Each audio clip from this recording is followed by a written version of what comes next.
Mayor KSRTC driver തർക്കത്തിൽ മേയർക്കും MLAക്കും എതിരെ കേസെടുക്കും.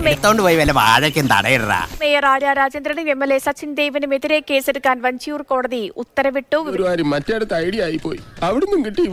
Jibin JB ചേർന്നു. ജിബിൻ, മേയർക്കും അതുപോലെ സച്ചിൻ ദേവ് MLAക്കും എതിരെ കേസെടുക്കാത്തതിൽ വലിയ വിവാദങ്ങൾ ഉണ്ടായിരുന്നു. വലിയ വാദപ്രതിവാദങ്ങളൊക്കെ നടന്നു. ഇപ്പോ ഇന്ന് രാവിലെയാണ് ഏതോ കോടതിയെ സമീപിച്ച് ഹർജി നൽകിയത്. ഇപ്പോൾ കേസെടുക്കാനുള്ള നടപടിക്ക് തുടക്കവുമായിരിക്കുന്നു. വിവരങ്ങൾ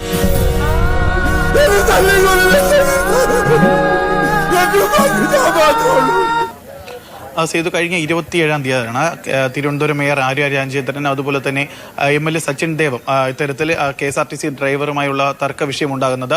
ഇതിനുശേഷം തൊട്ടടുത്ത ദിവസം തന്നെ ഡ്രൈവർ ഏതു പരാതിയുമൊക്കെ തന്നെ പോയിരുന്നുവെങ്കിൽ കണ്ടോൺമെന്റ് സ്റ്റേഷനിലും സിറ്റി പോലീസ് കമ്മീഷണറും പരാതി നൽകിയിരുന്നുവെങ്കിലും പരാതി സ്വീകരിച്ചിരുന്നില്ല.